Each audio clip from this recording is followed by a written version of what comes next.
दोस्तों आ चुके हैं और एक नॉलेजेबल वीडियो के ऊपर रिएक्शन लेकर। गाइस वीडियो को एंड तक देखना। आई होप इस वीडियो से आप लोग को थोड़ा बहुत नॉलेज तो मिल ही जाएगा। वीडियो बहुत इंफॉर्मेटिव भी होने वाला है। ओरिजिनल लिंक मिल जाएगा in the description. So let's start this video. तो दोस्तों वीडियो की शुरुआत में मैं आपको बता दूं कि काश पटेल, जिनका नाम एक्चुअली कश्यप पटेल है, जो भारतीय मूल के हैं, प्राउड हिंदू हैं और अमेरिका में डोनाल्ड ट्रंप की टीम के एक मजबूत सिपाही माने जाते हैं, फाइनली इन्हें एफबीआई के डायरेक्टर के पद पर नियुक्त कर दिया गया है।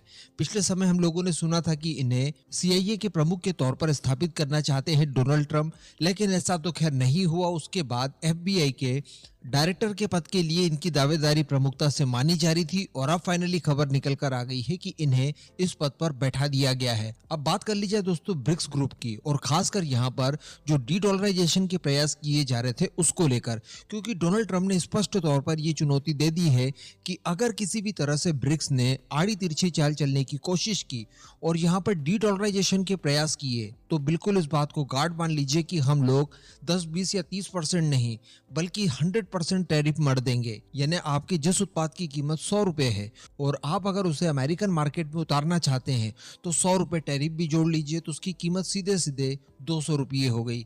अल्टीमेटली अमेरिका के मार्केट आप सभी के लिए क्लोज हो जाएंगे। तो कहा जा सकता है कि डोनाल्ड ट्रंप के आ जाने के बाद भारत और रशिया जैसे फ्रेंडली नेशंस के लिए ये एक पहला झटका माना जा सकता है।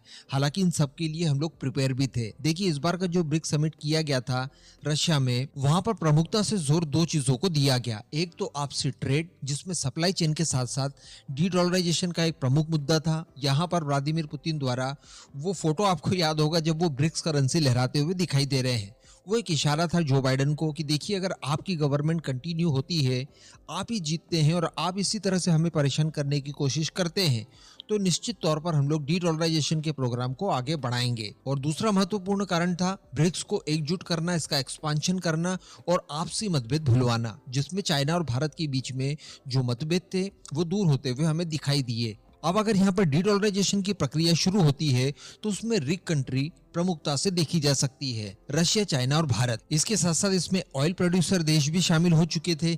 इस वजह से जो पेट्रो डॉलर वाला कॉन्सेप्ट था उसको भी कहीं ना कहीं यहाँ पर झटका लगते हुए दिखाई दे रहा है।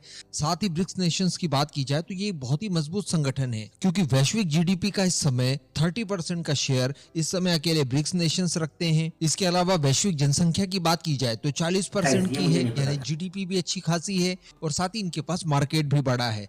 इसके साथ साथ आने वाले कुछ ही सालों में वैश्विक जीडीपी का 50% होल्ड कर सकता है ब्रिक्स समूह। तो आप समझ सकते हैं कि इसकी उपयोगिता बहुत ज्यादा है, बहुत बड़ा इसका औरा होने जा रहा है। यही कारण है कि अब पश्चिमी देश और अमेरिका के जो सबसे मजबूत अलाइज माने जाते थे वो भी ब्रिक्स की ओर देख रहे हैं। हम लोग फ्रांस के बारे में पहले ही बातचीत कर चुके हैं। फ्रांस के राष्ट्रपति इमैनुअल मैक्रों ने तो अपने आप को सेल्फ इन्वाइट करने की भी कोशिश की। इसके साथ साथ आप यहाँ पर यह आर्टिकल पढ़ सकते हैं। जब ब्रिक्स का समिट हुआ था उसी समय यह आर्टिकल आया था और मैं वीडियो बनाने वाला भी था लेकिन बना नहीं पाया था। यहाँ पर आप देख सकते हैं कि साउथ कोरिया, जो कि ब्रिक्स के दो प्रमुख देश यानी चाइना और रशिया का कट्टर दुश्मन है, अमेरिका का कट्टर दोस्त है, इसके बावजूद वो ब्रिक्स की तरफ देख रहा है। कारण क्या है? ब्रिक्स के अंदर दिखाई देने वाली पोटेंशियल। अब इन्हीं सब के चलते अगर मान लीजिए कि ब्रिक्स नेशन अपना अलग सिस्टम तैयार कर लेते हैं जिसके चलते डी डॉलराइजेशन की प्रक्रियाओं को शुरू कर दिया जाता है, तो सोचिए अमेरिकन डॉलर का होगा क्या। अगर अमेरिकन डॉलर के खिलाफ कड़ी कार्रवाइयां ब्रिक्स नेशन करना शुरू कर देते हैं तो विद इन 5 to 10 ईयर्स हर परिस्थिति में ब्रिक्स करेंसी डॉलर को रिप्लेस कर सकती है। दुनिया भर के ट्रेड वगैरह उसके बाद ब्रिक्स करेंसी में होने शुरू हो सकते हैं। इतनी कैपेबिलिटीज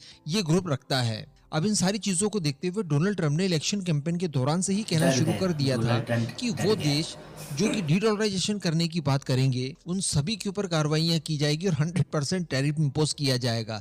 यही कारण देखने के लिए मिला कि भारत द्वारा स्पेशली ब्रिक्स करेंसी का विरोध किया गया। इसके अलावा 2 सप्ताह पहले ही रशिया के विदेश मंत्रालय के प्रवक्ता द्वारा भी स्पष्ट रूप से ये कहा गया था कि इस बार का जो ब्रिक्स समिट हुआ था रशिया के अंदर, यहाँ पर किसी भी तरह से डी डॉलराइजेशन की प्रक्रिया को शुरू करने या फिर इसके इंप्लीमेंट को लेकर कोई प्लानिंग नहीं की गई। ये सभी चीजें इसी वजह से हुई थी क्योंकि डोनाल्ड ट्रंप उस समय तक इलेक्शन जीत चुके थे और वो अमेरिका के भावी राष्ट्रपति होंगे, इस बात की घोषणा हो चुकी थी। तो अब आप बिल्कुल मान सकते हैं कि ब्रिक्स की कोई भी करेंसी कम से कम डोनाल्ड ट्रंप के कार्यकाल के दौरान तक तो नहीं आएगी। लेकिन यहाँ पर मायूस होने की जरूरत नहीं है। यहाँ पर ब्रिक्स करेंसी स्पेशली कोई ट्रेड के लिए नहीं लाई जा सकती, लेकिन इस बात के लिए हमें कोई नहीं रोक सकता कि हम हमारी खुद की करेंसी में किसी दूसरे तीसरे दूसरे देश के साथ में व्यापार ना कर पाएं। संभवतः आने वाले समय में हम लोग अमेरिका के साथ भी हमारी लोकल करेंसी के अंदर ट्रेड करें। इसमें कोई किसी तरह की परेशानियों का सामना हमें नहीं करना होगा।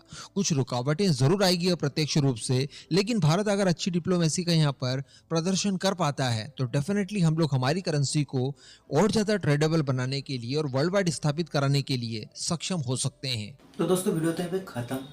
वीडियो बहुत ही नॉलेजेबल और इन्फॉर्मेटिव था गाइस। ब्रिक्स जो है ना वो पावरफुल है, ये तो मुझे पता था, मगर इतना ज्यादा पावरफुल था ये तो मुझे वीडियो देखने के बाद ही पता चला। और दोस्तों ये जो डी डॉलराइजेशन का मुद्दा है ना, मुझे यहाँ तक लगा देखने के बाद कि गाइस ये एक जियो पॉलिटिक्स जो बाइडेन के ऊपर ना प्रेशर क्रिएट करने के लिए मुझे यहाँ तक लगता है कि ये मुद्दे को चलाया गया था। अब जो बाइडेन के साथ तो tata bye bye goodbye वाला सीन हो चुका है और आ चुका है डोनाल्ड ट्रम्प। और ये जो डी डॉलराइजेशन का मुद्दा है ना, इसको लेकर डोनाल्ड ट्रम्प को लगने लगा है डर, तो इसीलिए उसने ये जो स्टेटमेंट है दिया है। और वैसे भी दोस्तों वीडियो में क्लियर कट बताया गया कि डोनाल्ड ट्रम्प का जो ये कार्यकाल है इसमें ऐसा कोई भी मुद्दा उठने वाला है नहीं, तो ये जो मैटर है यहीं पे खत्म होता है। और दूसरा बात मैं और एक बताना चाहता हूँ, इंडिया को ना ये ब्रिक्स करेंसी को छोड़कर अपने करेंसी के ऊपर काम करना चाहिए। दिन के दिन डॉलर का मुकाबला ना हमारा जो करेंसी वो गिरते ही जा रहा है, लगभग समझिए 85 रुपये होने ही वाला है। मुझे दोस्तों जहाँ तक लगता है कि अगर जोड़ ही देना है तो हमारा खुद का करेंसी के ऊपर जोड़ देना चाहिए। आप लोगों का क्या मानना है वो कमेंट में जाकर बताना जरूर। वीडियो अच्छा लगे तो वीडियो को लाइक कर देना, शेयर कर देना। तो दोस्तों मिलते हैं नेक्स्ट वीडियो में, तब तक के लिए जय हिंद जय भारत।